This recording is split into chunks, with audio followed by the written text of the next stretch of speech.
Welcome to a new Daily Top Askreddit video. Today's topic: what conspiracy theory do you completely believe is true?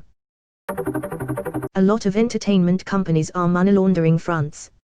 Don't even get me started on Entertainment 720. Prestige Worldwide too. The government constantly reposts this question to see what we know. No, we don't do that at all. I mean they. The truth has slipped through the tongues. Epstein didn't kill himself. I read this as Einstein didn't kill himself and thought, wait, people think Einstein died of suicide. Slight edit to improve clarity of language. Einstein was going to tell people about the black patents inventions that the Swiss government could never allow to be revealed. He was removed, quietly. The Department of Transportation bought way too many orange barrels, so most of them have to be stored on highways. You deserve an upvote. I literally travel past miles of barrels on a daily basis and rarely see anyone working. I saw a really informative response about this the other day. I wish I could even remember what sub it was in. But the part that stuck with me was they said they'll put the barrels out once to avoid moving them on and off the road repeatedly, and that in the early phases of construction a lot of the work is surveying at sea and then waiting for approvals or whatever. So somebody is out there for an hour or two infrequently during a week or month, but the time and cost / labor to move the barrels back and forth doesn't make it worth it for brief trips. Maybe not Tupac. But at least one celebrity has faked their death and is still out there. If it's anyone, it's Andy Kaufman. Kaufman sure seems like the most likely to do such a thing. This is a bit spooky when you think about it. On the other hand, Kaufman's siblings would have to be in on it. They've all made statements that they watched him deteriorate from cancer in a way that can't be faked and attended his open casket funeral. My personal opinion, Kaufman was believed to have died in 1984. He was such a troll, it's doubtful he could have kept his mouth shut and stayed hidden until 1985, let alone past 1999 when Man in the Moon came out in theaters. Not a specific theory, but I have no doubt that the majority of leaks for the entertainment industry, video games, movies, TV, etc., are completely purposeful and meant to gauge general opinions before official announcements. Edit, spelling. Thanks for my first ever awards. They're called trial balloons and they absolutely exist. They exist in politics. They exist in products. They exist in every industry with any amount of money. This is one of those that just makes so much sense, yet somehow it's never occurred to me until now. The Big Mac has gotten smaller so McDonald's saves some money. I dunno, but I swear the Big Mac used to be bigger. Or maybe I am just fatter. This is a pretty common business tactic, and there's been a hell of a lot of research into it. Companies know consumers are happier paying the same amount for a, often unnoticeable, reduced portion rather than seeing a price increase for the same item. It's called shrinkflatio. The CIA is responsible for the crack epidemic. That one's partially true. One single thing can't be entirely responsible, but the CIA was involved. The question is whether it was knowingly or unknowingly. And it's far from the only drug trafficking the CIA took part in. Vietnam War enters the chat. That the CIA let JFK get assassinated. Wait, I actually am curious about this one. Look up the podcast Death is Just Around the Corner, specifically their JFK series. It's quite long, 5 parts each at around 90 minutes. But it's incredibly informative. The narrator is quick to point out what is speculation, what there is factual evidence for, and what comes from the official narrative. The gist of it is that JFK kept on working against the CIA, in multiple ways, like de-escalating the Cold War as well as trying to put the CIA under the control of the executive branch, and was made an example of. Lee Harvey Oswald was almost certainly a CIA asset. Unrelated to JFK, but Manson was also almost certainly a CIA asset. Some good investigative journalism just came out on this within the last year actually, and if you look into the official record of some of the stuff the CIA was doing, MK Ultra, giving black neighborhoods syphilis to see what would happen, Iran-Contra, etc., and consider the fact that nobody that oversaw those crimes was ever punished anything more than administratively, it seems pretty ave to me that they would have stopped doing that kind of thing. I mean, there are people instrumental in the Iran-Contra affair that are in the Trump administration right now, lol.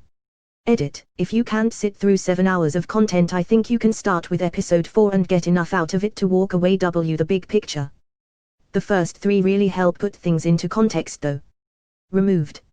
A time traveler has traveled back in time to the year 1963. However, he does not know the exact date. He sees a CIA agent nearby and asks him, "Is today before or after the JF?" Before. Isn't this the plot of the Umbrella Academy S2? Removed. Solid conspiracy. My husband's eyes lit right the fuck up when I read him this, lol, he's so excited to believe this for revel mayok. Disney absolutely believed that Hillary Clinton was going to win the 2016 election, so they started building her animatronic for the whole of presidents well in advance, and after Trump pulled off a victory, instead of starting from scratch they just kinda made a couple half-assed adjustments to the Hillary model and put it up on stage. Edit, thanks for all the awards. I know I'm not the first person to ever notice this, or even the first to post about it on Reddit, but I'm glad I was able to introduce it to so many people. I read this and immediately didn't believe it. Then I saw the picture. Either this theory is 100% true or Disney, the undisputed pioneers in everything theme park related, suddenly became the worst engineers in the world for exactly as long as it took to build this animatronic. It sounds crazy, but I'm getting a sneaking suspicion that the Earth just might be spherical after all. Fools. All of you fools. It's a doubt. Shelley Miscavige is either dead or being held prisoner by the Church of Scientology. Aren't they the only two options available for her? Witness protection, I guess. Just read the wiki article on her, very interesting. Not only did the cops out Leah for filing the missing persons case, but they also stated that they talked to her in person and closed the case as not missing. Like, isn't it questionable at all that someone hasn't been in public since 2007 and someone files a missing persons case and the Church of Scientology calls up and is like, nope, she's not missing here, she is okay, leave us now, she needs to go back inside, and then the cops are just like, okay, yep, she's fine. Well, the likelihood of the cops being in their pockets aside, this is the trickiest part of dismantling cults in general. They cover it in the Scientology documentary HBO did. People are documented as being held in these compounds and absolutely tortured, but the fact is that even if the cops raided them while they were being tortured, the people themselves would say that they are adults there of their own free will. Ancestry DNA and the rest of those ancestry websites are run by the government to have access to people's DNA to cross-reference crimes, etc. That's not a conspiracy theory, it's in the fine print when you use their services. That's how they caught the Golden State Killer.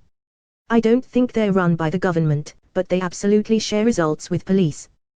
They make absolutely no promise of privacy. This isn't theory, it's verified fact. Edit, since people don't seem to be understanding what exactly it is that these services do and seem to think I'm full of shit, let me explain. These services analyze DNA and tell you who it is related to. This is the service available to the public as well. By figuring out who someone is related to, you can massively narrow down your suspect list, if not outright find out who someone is. There have been many crimes solved this way, most notably the recent arrest of the Golden State Killer. J. Edgar Hoover had ties to the mob and gave preferential treatment to certain crime families / organizations while crushing others. Also, his stranglehold on American intelligence made him a figure presidents feared. My understanding was that, specifically, the mob had photos of him and his boyfriend doing, boyfriend stuff. Which is a pretty intense threat when you're the no queers or commies guy. They had a habit of staying at a mob-owned hotel together. Awful compromising position to put yourself in if you're the surveillance char, and a hell of a coincidence at that. I got a pretty harmless one. Stevie Wonder can see. The world's elites are in on it, which almost got blown open when George W. Bush waved at him. Edit. Big thanks to all my Stevie Wonder truthers out there. Thank you all for this interesting dialogue. Didn't Shaku say he ran into him in an elevator once and Stevie Wonder said, "Hey, Shaku," before Shaku said anything? That's crazy, the odds of him just guessing it was him must be like finding a needle in a haystack. I've heard that story too. I think it was Anthony Anderson that said he's not blind, and he said on a late night show, invite him and put something on the ground for him to trip on and the motherfucker will step over it. I know I'm butchering it, but it's funny and interesting. I didn't think he was 100% blind. Like, he can see almost nothing but there is a shred of blurry vision or something. Yeah, I think people misunderstand what it means to be legally blind. I'm not sure what kind of disorder he's meant to have, but lots of people who are legally blind have some sort of vision. Shadows / shapes / colors. And honestly, Shaku's shadow would be pretty recognizable lol. College board isn't non-profit. Every high school student just sighed in understanding. Teachers too. I used to start my APPSYC class "Do you want to pass a test, or learn some sweet crap about your brain?" Once I knew the 2 kids who cared about the test, the class was super fun, and I just gave extra test prep to the kids who wanted it. Usually had a handful pass and none of the bullshit teaching to a test. Man, fuck college board. All my homies hate college board.